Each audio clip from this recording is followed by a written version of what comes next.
Madam Deputy Speaker. Mr Deputy Speaker, I'm standing here tonight to give a science bulletin to the Premier of Tasmania, Will Hodgman, who is clearly willfully deaf to the state of the climate catastrophe that we're hovering on the brink of as a planet, or else he is willfully, actively ignorant to what is to the information that's being provided by every climate scientist on the planet. He must be willfully deaf or ignorant because I choose, like Greta Thunberg, not to believe that our Premier is an evil man. So therefore, there can only be willful deafness or active ignorance that are the reasons for why he is refusing to take meaningful action in Tasmania to protect us all. The much anticipated UN Climate Action Summit started yesterday in New York, and it was attended by more than 60 world leaders, and to Australia's eternal shame, it will be marked in our history books and noted by generations to come. Our Prime Minister was in that country and boycotted the summit, was not there to be part of the critical collective effort to take action to reduce our greenhouse gas emissions. But the people who were there did hear from a science advisory group, a collaboration of the world's leading science organisations, who presented a report about the gaps between our targets, our global target to tackle global heating and the reality of what's actually happening. And what they've told us is that average global temperatures in the last 4 years were on track to be the hottest of any 5 years in Earth's history, recorded history. Global temperatures have already risen by 1.1 degrees since 1850, and they've gone up 0.2 degrees in the years 2011 to 2015. Instead of falling, carbon dioxide levels grew by 2% last year.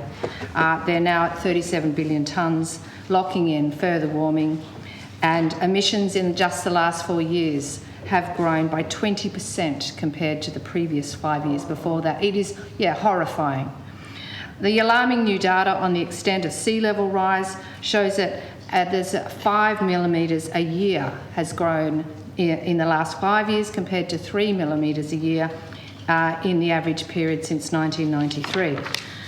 The Arctic summer ice sheet has declined at a rate of 12% a decade over the last 40 years. The lowest values, of course, were again in the last 4 years. There is a tragic effect that we're seeing already in countries around the world with sea level rise and intense tropical storms, economic and humanitarian catastrophes in places like the Bahamas and Mozambique. So the UN Secretary-General Antonio Guterres said the world is losing the race on climate change. He said, quote, "There is a serious conflict between people and the planet." And one of the young climate activists that the Secretary-General spoke to was Greta Thunberg, the young woman who has been the point of energy, the flagstaff for all of the global climate strike movement, for all the children on the planet who have come together in their millions and millions.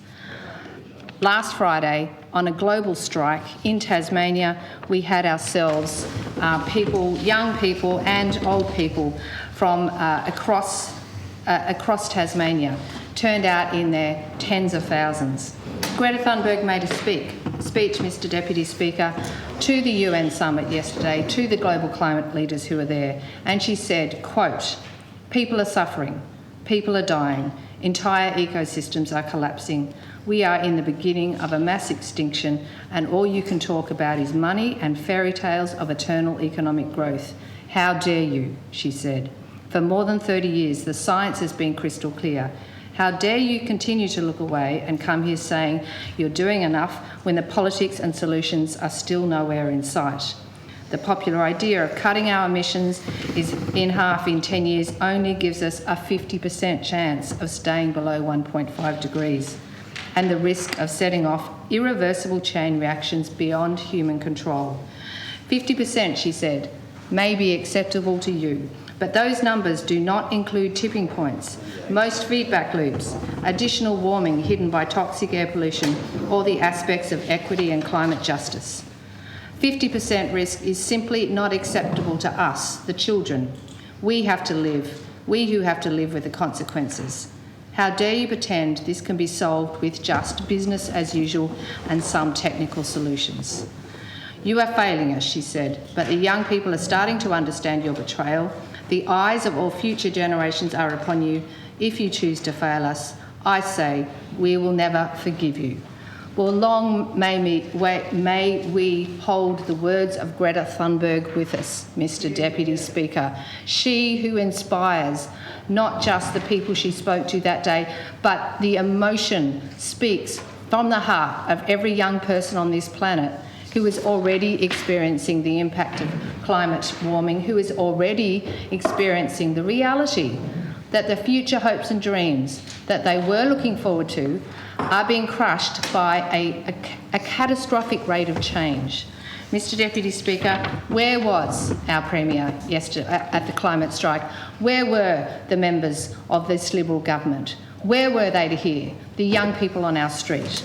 And why was our Prime Minister with the worst climate criminal on the planet, Donald Trump, and meeting with Liberal corporate donor, Pratt Industries? That's how he chose to spend the day.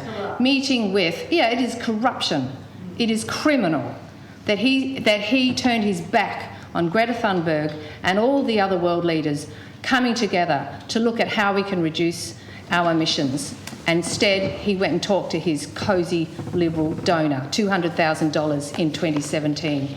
That man gave to this party to make sure that the Liberal government, state and federal, does nothing on climate change, holds back the rate of change. Well, Mr. Deputy Speaker, the children of Tasmania will not let that happen. Mr.